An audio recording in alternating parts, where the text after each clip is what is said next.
경기 침체를 막기 위해 미리 내린 거다. 호재다. 근데 안타깝게도 역사적으로 봤을 때 선제적인 금리 인하로 경기 침체를 완벽하게 막은 경우는 거의 없더라고요. 일반적으로 금리 인하는 은행에 갈 돈이 줄어들고 때문에 시장에 돈이 풀리고 때문에 주가가 오른다 라고들 얘기하죠. 그럼 이제 금리가 내려갔으니까 서둘러서 전재산을 주식, 부동산, 비트코인에 투자를 해야겠네요. 결론부터 딱 말씀드릴게요. 절대 아닙니다. 잘못하면 계좌가 30% 밑으로 폭락하는 추락이 벌어질 수도 있어요. 왜냐고요? 과거의 데이터가 이 충격적인 백테스트 결과가 바로 그 사실을 똑똑히 보여주고 있기 때문입니다. 자, 바로 백테스트 결과부터 보여드릴게요. FRED 홈페이지에서 실효금리를 가져왔고요. GPT를 통해서 코드를 만들어 달라고 했고 이 코드를 복사, 붙여넣기 해서 실행을 눌러봤습니다. 그러면 과거에 있는 금리 정보를 막 가져와서 일별 투자했었을 때 수익률과 MDD를 계산을 해주는데요. 한번 열어보도록 하죠. 총 4개의 시기를 받고 첫 번째 시기의 토탈 리턴은 56% 수익이네요. 이 56% 수익률을 보면은 뭐야? 이익이잖아 라는 생각이 들죠. 하지만 그것만 보면 안 됩니다. 우선 다른 금리 인하 시기도 보죠. 두 번째는 마이너스 42%, 즉 엄청난 손해가 났네요. 세 번째는 마이너스 32%, 여기도 엄청난 손해가 났네요. 마지막은 4% 이익이 났습니다. 이렇게만 보면 이게 오른다는 건지 떨어진다는 건지 감이 잘 안 잡히는데요. 사실은 최종 수익률이 중요한 게 아닙니다. 중요한 건 MDD예요. 엑셀을 다시 한번 볼게요. 이 오른쪽 끝에 있는 게 MDD 정보거든요. 필터를 걸고 MDD가 가장 낮았던 시기를 한번 보도록 할게요. 첫 번째 금리 인하 시기에는 마이너스 32%까지 내려갔습니다. 자, 두 번째 금리 인하 시기도 한번 볼까요? 오름차순으로 정렬을 하면 MDD가 마이너스 66%, 즉 최고점 대비 마이너스 66% 떨어지는 시기가 있었다는 겁니다. 엄청나죠? 자, 그 다음도 한번 볼까요? 세 번째 시기를 보면 마이너스 53%, 자, 마지막 시기도 보면 마이너스 30%, 즉 여기도 또한 엄청난 하락의 시기가 존재한다는 겁니다. 이게 놀랍게도 모두 미국의 나스닥 지수예요. 그러니까 우리가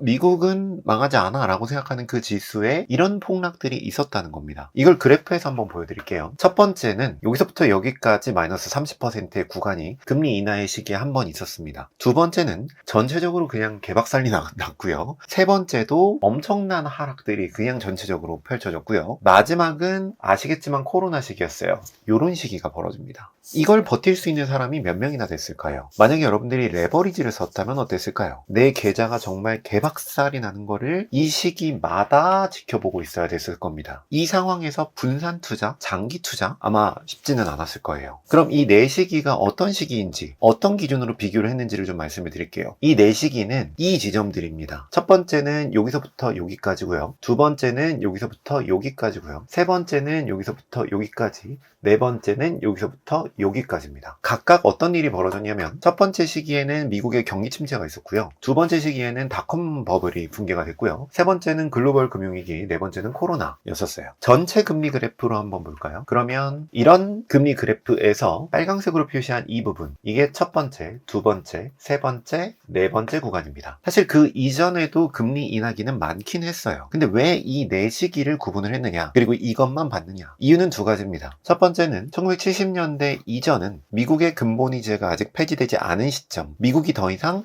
금과 달러를 교환해주지 않겠다라고 말한 시점이 1970년대예요. 때문에 그 이전과 이후는 주가 그래프상 완전히 다른 결과가 발생합니다. 둘째는 1980년대 이후로부터 벌어진 혁명적인 기술의 발전 때문이에요. 우리가 인터넷이 보급이 되고 PC가 보급이 되고 스마트폰이 보급이 되고 지금 이제 AI가 시작이 됐죠. 우리가 과거를 살펴보면서 미래를 예측을 하려면 비교하려는 과거와 현재가 최대한 비슷해야 의미가 있잖아요. 사실상 1980년대 이전 데이터로 1926년 이후를 예측한다는 건 제 생각에는 말이 안 됩니다. 이건 어떤 느낌이냐면 주식을 전화해서 구매하던 시대랑 스마트폰으로 바로바로 살 수 있는 시대를 비교하는 거예요. 정보의 흐름, 속도 완전히 다르죠. 그래서 그나마 가장 비슷하게 볼 수 있는 시점이 이 4시기라고 판단을 했습니다. 물론 여기에서도 앞쪽 시기, 최근의 시기에 조금 더 비중을 둬야 된다라고 봅니다. 이 시기에 미국 주식은 정말 엄청난 상승을 보였는데요. 미국 주식 그래프를 대략 비슷하게 덧대 놓으면 이런 모습입니다. 정말 주가가 미친 듯이 올라갔죠. 자, 그럼 앞으로는 사실 어떻게 될까요? 앞으로. 이 이야기를 하기 전에 여러분들이 영상이 도움이 되셨다면 구독을 좀 부탁드립니다. 앞으로 펼쳐진 일들에 대해서도 제가 데이터로 여러분들한테 계속 보여드릴 예정이니까요. 여러분들 투자 생활에 도움이 되실 거라고 생각을 합니다. 자, 보면 여기 있는 금리 하락기,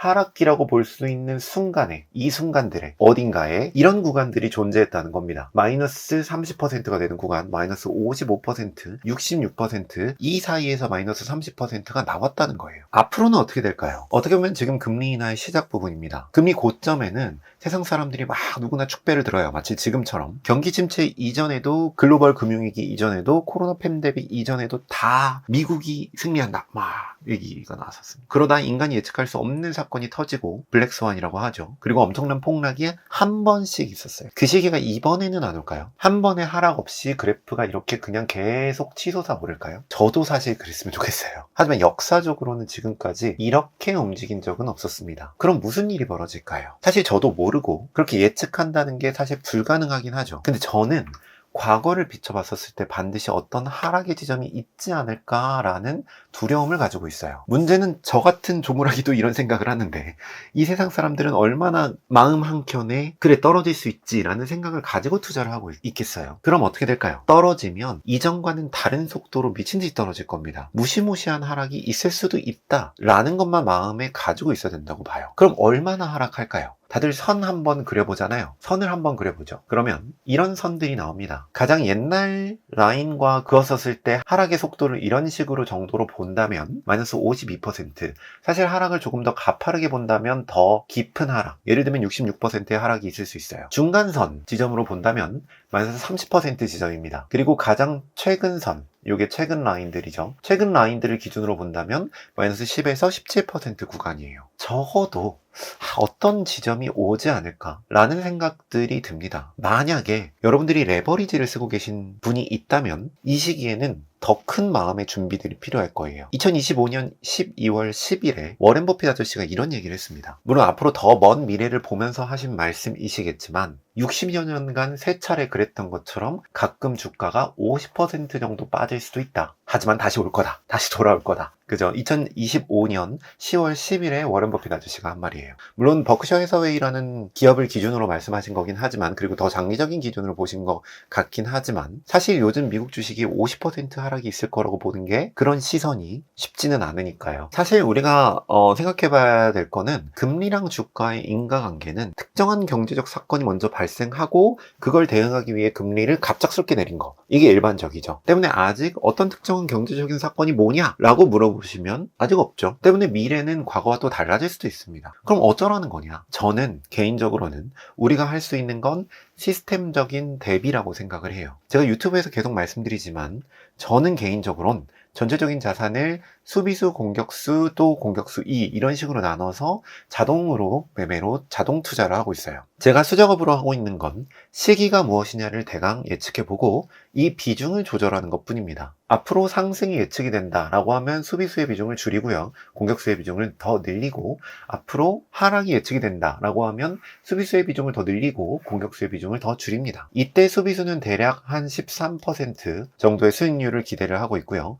MDD는 마이너스 10% 정도로 맞추고 있습니다. 공격수는 20%에서 50% 정도의 수익률을 기대를 하고 있고요. MDD는 50%, 마이너스 50%에서 90%까지도 봅니다. 물론 이 모든 것들은 과거의 데이터를 토대로 테스트를 한 다음에 의사결정을 하고 있어요. 어찌 보면 이 모든 생각의 기반은 결국 데이터가 될 수밖에 없는 거죠. 감으로만 투자했었던 제 과거에는 60%, 50% 막 하락이 있잖아요. 그러면 저는 이거 팔아버리더라고요. 끝까지 가지고 있을 수가 없더라고요. 그러면서 그때 더 살 걸, 이 생각을 저는 계속했습니다. 때문에 데이터로 투자하는 방법, 이런 방법들이 궁금하신 분들을 위해서 정리해 둔 것들을 제가 고정 댓글에 넣어두었으니까요. 필요하신 분들은 확인을 좀 부탁드립니다. 자, 그럼 오늘 영상은 여기까지 진행하도록 할게요. 감사합니다.